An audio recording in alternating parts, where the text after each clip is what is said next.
Bueno, y lo dicho, nos acompaña el candidato presidencial José Blandón Figueroa, alcalde en licencia de la ciudad. José, bienvenido, como siempre. Buenos días. Gracias. Bueno, Buenos días, bienvenido. Buenos días. debate de ayer de la juventud. Hay propuestas de parte de los trabajadores, hay propuestas de la comunidad afro.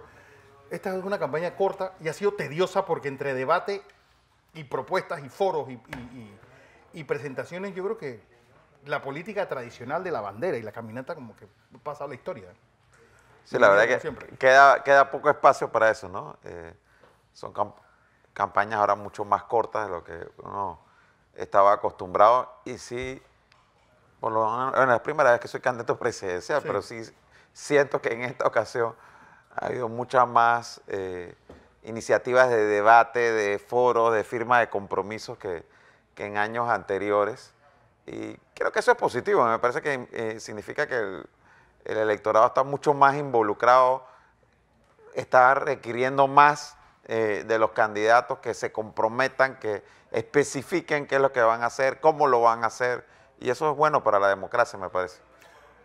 Eso realmente no termina, pues, dejando un plan de gobierno que te ha cosido todo el mundo a cada uno en tus pequeños segmentos y le deja poca margen de maniobra al futuro presidente.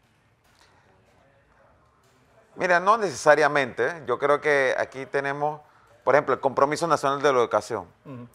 Establece una serie de medidas y demás, pero en la práctica esos compromisos hay que aterrizarlos mucho más de lo que están en el documento, ¿no? Y ahí cada candidato le imprimirá, por supuesto, su sello personal, a qué le va a dar más prioridad que al otro. Lo que sí creo por el lado positivo es que es una coyuntura muy especial la que estamos viviendo en Panamá, en la que muchos temas importantes para el futuro del país, los sectores involucrados se han sentado y han construido consenso. Pero a la larga, y es la forma como yo entiendo este país, más que un país, nosotros estamos funcionando como si fuera un archipiélago, con, pues, por ejemplo, la educación sola, y es una especie de espacio vedado entre maestros y dueños de escuelas privadas. Lo de las medicinas, que es una cosa ya lamentable, lo de la salud privada, pues también un coto privado para ciertos grupos muy pequeños de intereses. En medio, pues, estos grandes bufetes de abogados. Y a la larga es un país que no estamos amalgamados unos con otros. Y yo creo que este gobierno lo único que ha servido es para separarnos todavía más. En nuestra propuesta está planteado la necesidad de un cambio profundo. Y ese cambio profundo significa cambiar las reglas del juego desde la misma Constitución. A mi juicio, parte de lo que tú señalas, Fernando, responde a una realidad de un excesivo presidencialismo que hay en nuestro país. Entonces, el presidente de la República, el gobierno nacional, deberá estar enfocado en los grandes temas del país. Pero tenemos un gobierno que termina enredado en la pata de los caballos. No me refiero exclusivamente a este gobierno, en general, porque tienen que ver también los temas locales, regionales. Y queda la gente cerrando la calle en un pueblito en el interior porque hay una calle con hueco, porque el presidente quieren que venga a resolver ese problema. Sí, porque el ministro es un pelele Sí. que no sirve para nada. Y entonces, pareciera. lo que nosotros necesitamos es repartir las responsabilidades de manera tal de que todo no recaiga en manos del gobierno central. O sea, los gobiernos locales no solamente tienen que recibir más recursos como recibieron en esta administración, sino también tienen que ir de la mano de decir, bueno, esto que antes hacía el gobierno central, ahora te toca hacerlo a ti. Y aquí están los recursos. Pero ¿está la clase política realmente preparada para ese cambio radical? Porque lo de la descentralización fuera de la ciudad de Panamá, donde se ha visto pues, físicamente ese dinero en el resto del país, es inexistente. Lo que han hecho los municipios es nombrar más gente y terminaron repartiendo bolsas de comida y haciendo 4 veredas y punto. Sí, sí, no. Yo creo que sí se ha visto resultado de la descentralización en otras partes del país. Bueno, Colón que está patas arriba. Sin embargo, el único lugar. Sin embargo, no lo esperado, porque se atomiza demasiado se reparte entre las juntas comunales y termina en pequeños proyectos en vez de destinarse a grandes obras. Siempre doy el ejemplo del distrito de Las Tablas. ¿Y por qué el distrito de Las Tablas? Porque es uno de los distritos del interior de la República que más corregimientos tiene. Sí. Entonces Las Tablas tiene 24 corregimientos. Sí, Panamá tiene 26. Entonces, que tengan una proporción sí, de lo que estamos hablando. De esos 24 corregimientos, cada uno de ellos recibe $110,000 al año de la descentralización. Y el distrito de Las Tablas recibe Pero 500,000. tiene, por ejemplo, corregimientos como el del Cocal, que deben vivir 500 personas, una cosa así. Sí, pero lo que te quiero decir es lo siguiente. Y recibe lo mismo que Las Tablas Centro. Exacto. Entonces, Las Tablas, entre lo que reciben las juntas comunales y recibe la alcaldía, está recibiendo de descentralización aproximadamente $3 millones al año. Que no es poca cosa. Entonces, el tema es que no se ve, porque esos $3 millones no se están yendo en un plan de desarrollo del distrito. Se han fragmentado en pequeños proyectitos en cada corregimiento. Entonces no tiene el impacto que debiera tener. Por eso nosotros creemos que la descentralización debe ir de la mano con la obligación de tener un plan de desarrollo para el distrito y de destinar esos recursos para ese plan de desarrollo con competencias específicamente asignadas. Por ejemplo, a mi juicio le traspasaría a los municipios la competencia sobre el mantenimiento de las escuelas.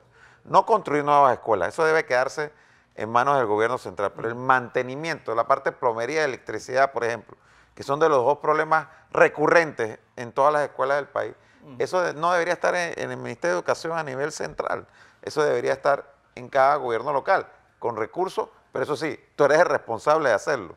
Sí. José. Ayer en el debate de jóvenes, usted adquirió un compromiso de llegar a la presidencia, de crear un Consejo Presidencial de la Juventud. ¿A qué ayudaría esto? Porque vemos la creación de un INAMU y vemos mujeres asesinadas, siguen los maltratos interfamiliares. ¿En qué ayudaría la creación de este proyecto que usted tiene en mente? Mira, lo primero habría que recordar los antecedentes.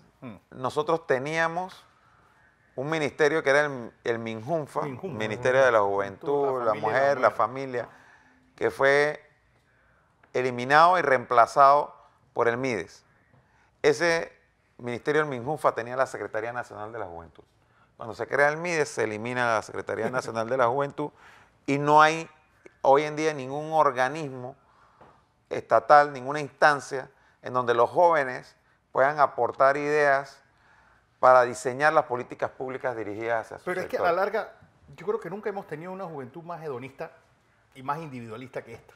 Y encima los partidos políticos, y eso yo creo que viene a pelo porque yo creo que nunca en la historia, en los últimos 20 años, los partidos políticos en general habían recibido tanto dinero para darnos como producto una clase política tan pobre.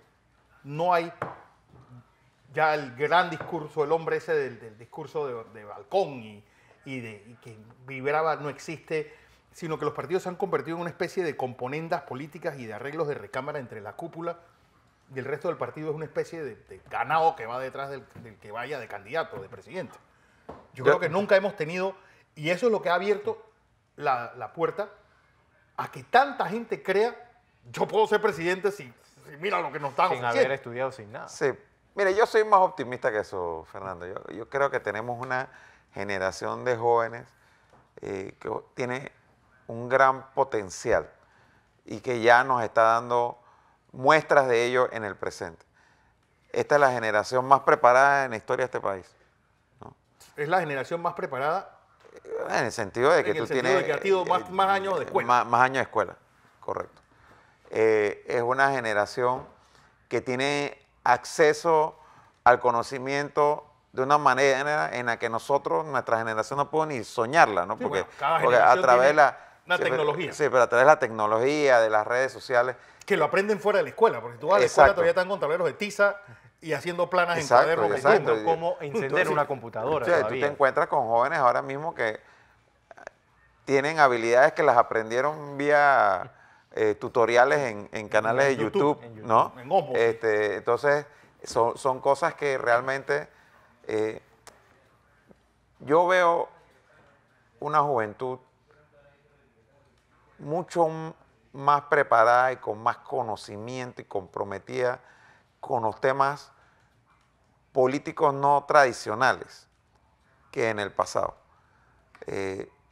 Por ejemplo, soy un fiel creyente de los grupos de debate en los colegios. Y eso es una costumbre que se ha extendido ya no solamente en los colegios privados, sino también en los colegios públicos. Y he visto cómo ha ido evolucionando esta generación. Yo recuerdo los diputados juveniles de hace 20 años atrás, con los diputados juveniles que están saliendo ahora, tú estás viendo jóvenes mucho más, digamos, con más confianza en cuanto a expresarse. Pero ese acartonamiento no viene también, porque acuérdate que ya es muy fácil acceder a ver, pues, qué pasa en la política en España, qué pasa en la política en otros países, y la cosa es imitación solamente. Pero lo que quiero decirte es, realmente está nuestra juventud, pues, dentro de los planes de gobierno para algo serio, para algo que realmente nosotros estemos sembrando quienes van a ser nuestros dirigentes políticos en el futuro. Y no lo que pasa de siempre, que se olvida, no hay ese relevo generacional. Quedan los jóvenes que no creen ya en la política. Que no creen en la política. Y lo que están provocando es que aparezcan estos nihilistas, esta gente independiente, que no viene a refundar, que viene no a refundar el sistema, sino a acabarlo. Yo creo que hay un desgaste del sistema político partidista, eso es indudable. Y por eso, perdona que sea reiterativo, es que más allá de un cambio de gobierno, un cambio de partido, un cambio de figura, lo que el país requiere es un cambio de reglas del juego. Por eso hablamos de cambio profundo. Pero un cambio profundo, y ahí quiero, pues, Jefferson dijo una vez que uno no puede hacer cambios profundos si no tiene el apoyo de la mayoría de la población. El próximo presidente va a ser tal vez alguien que gane con un 30% como mucho. Es decir, ¿tendrá un presidente con tan escaso voto popular hacer cambios profundos? ¿O va a tener que negociarlo todo y al final termina las juntas comunales, los escándalos de Pandeportes, porque es una especie de toma y daca en la asamblea para poder que te pruebe todo lo que tú quieras hacer?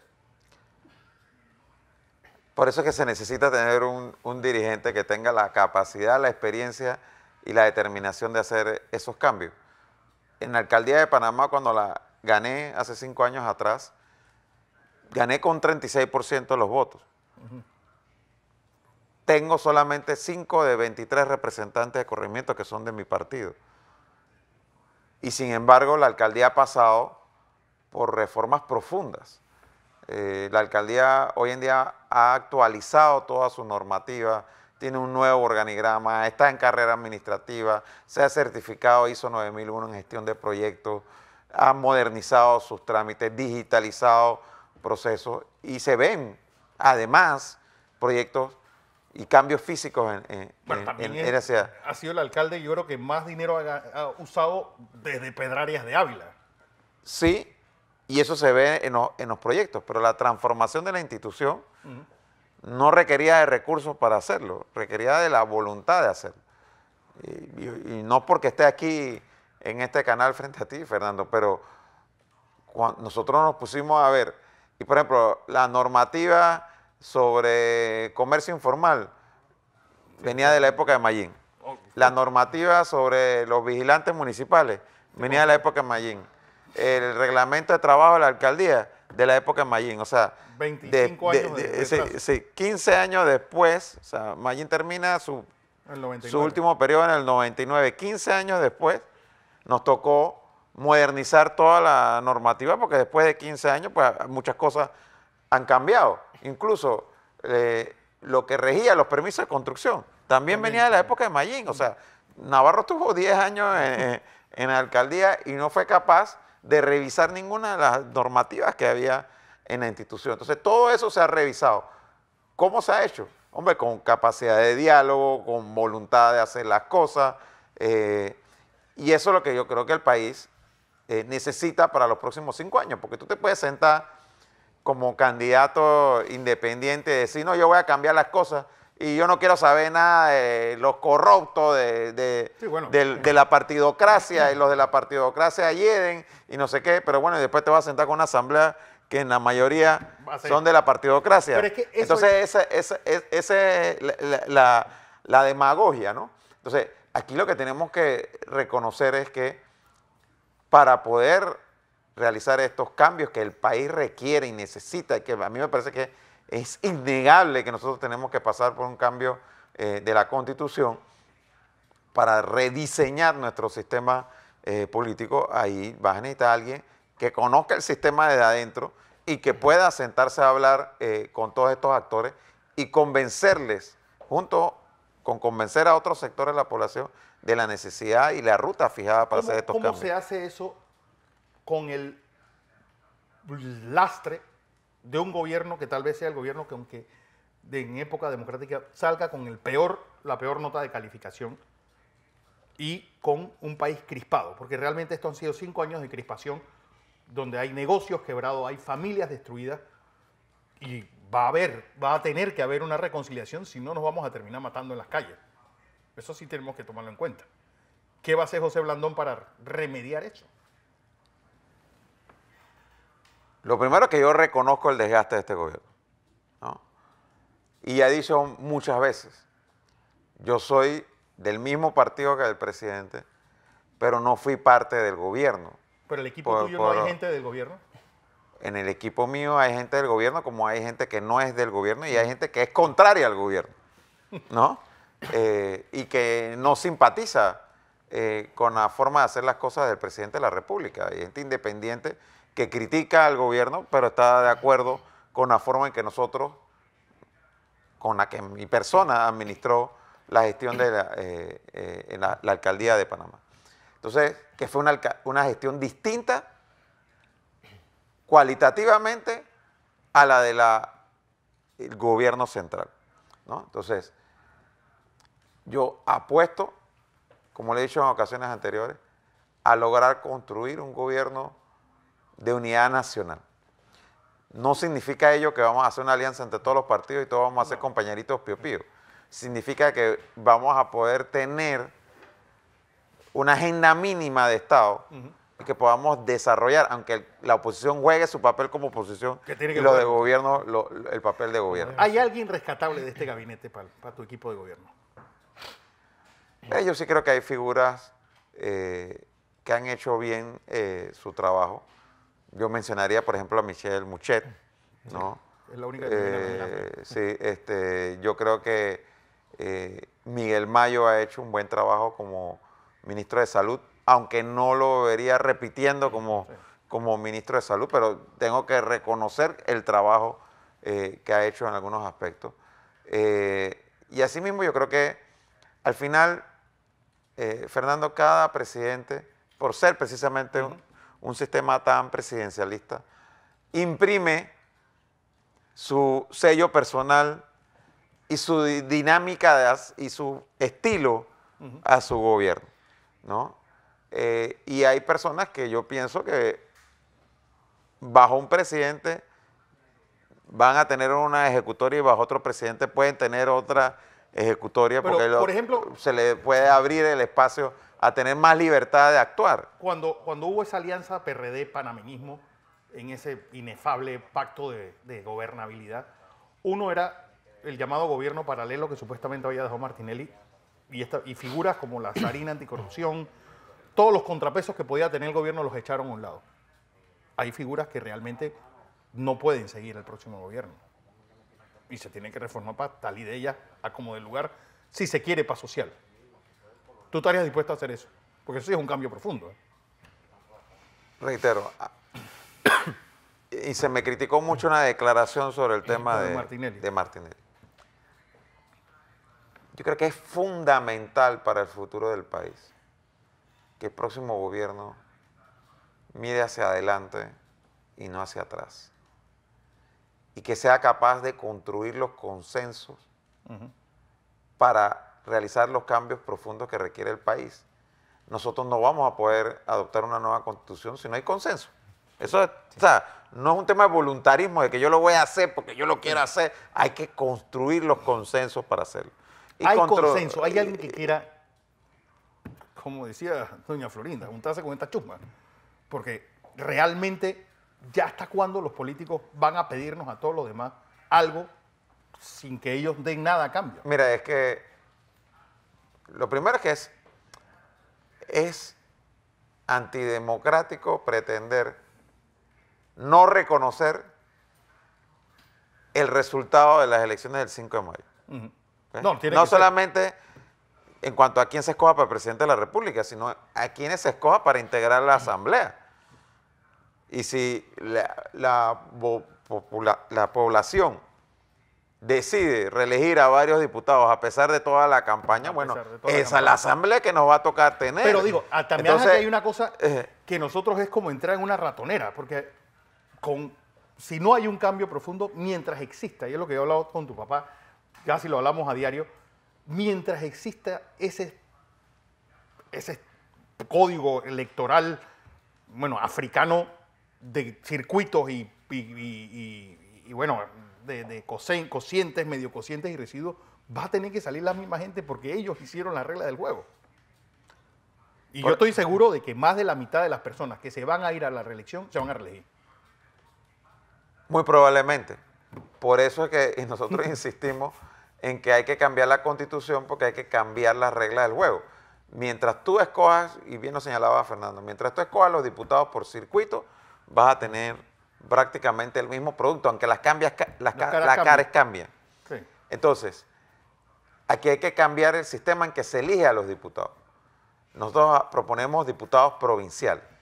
Proponemos una asamblea reducida de no 71 diputados, sino de 50 diputados, sin suplentes. Sin suplente.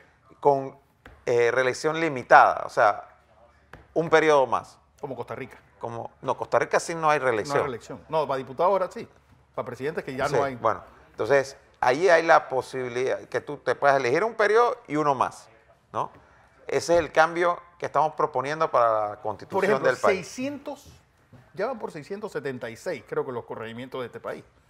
Es decir, ¿qué hace un representante más que su trabajo como concejal? Y realmente este país necesita tantos corregimientos.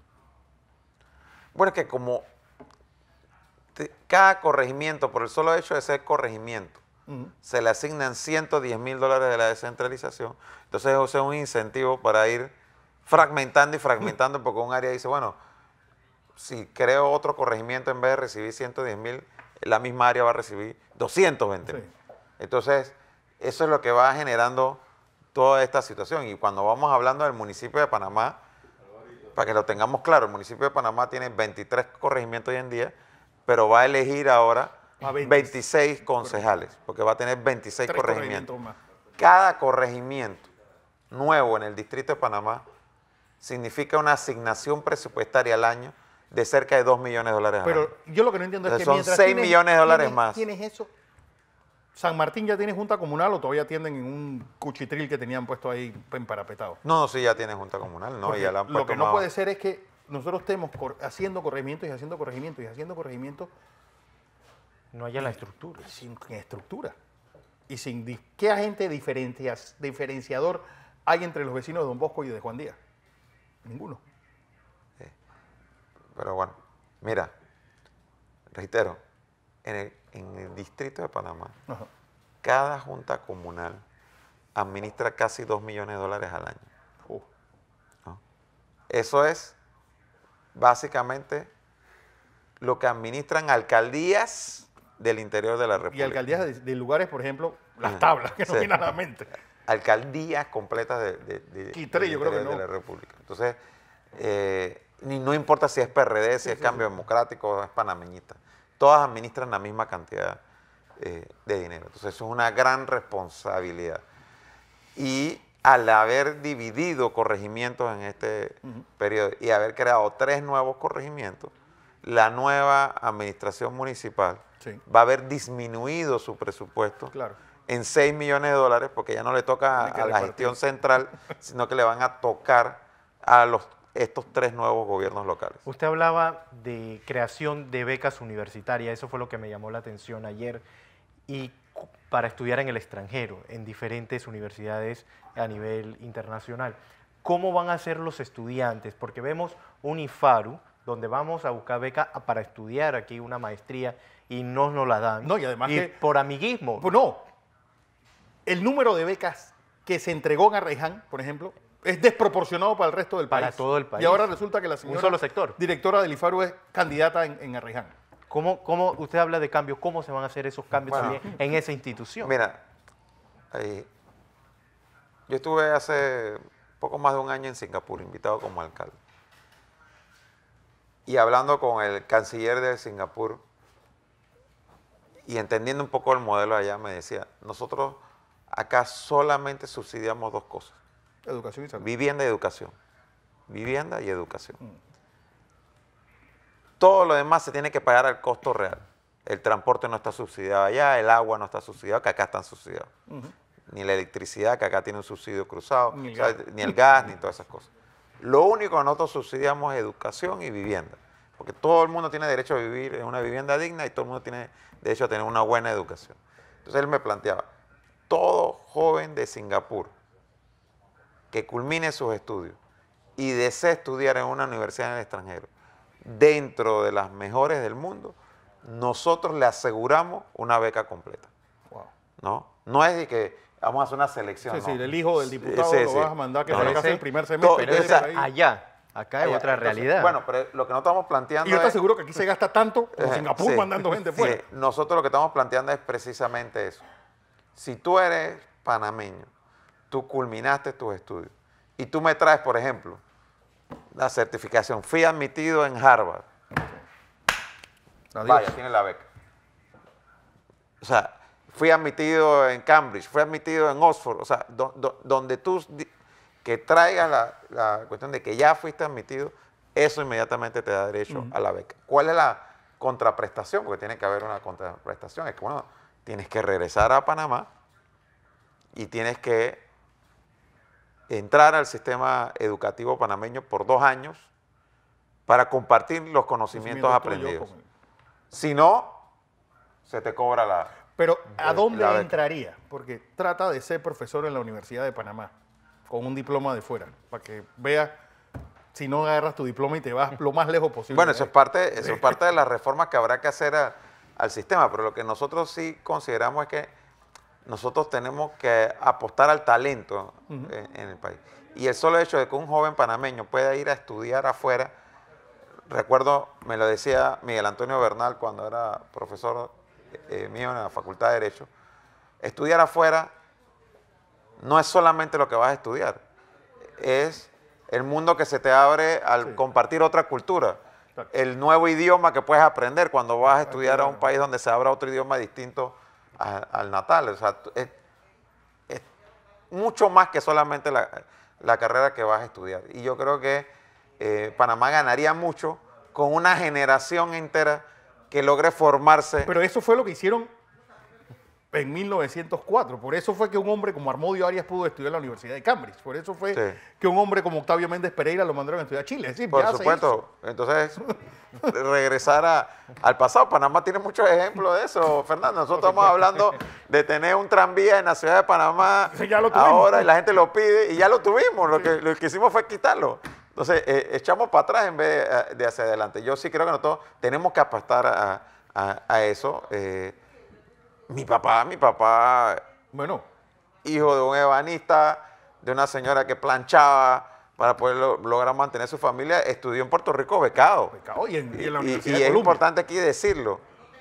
Eso fue antes del gobierno militar. Sí. Porque eso es un mito de que el gobierno militar fue el que logró. no, la Universidad de Columbia ya eso venía fue ganando. antes del gobierno militar. Él y muchos más con becas del gobierno de aquel entonces lograron estudiar fuera del país. A eso es lo que necesitamos Por último, volver.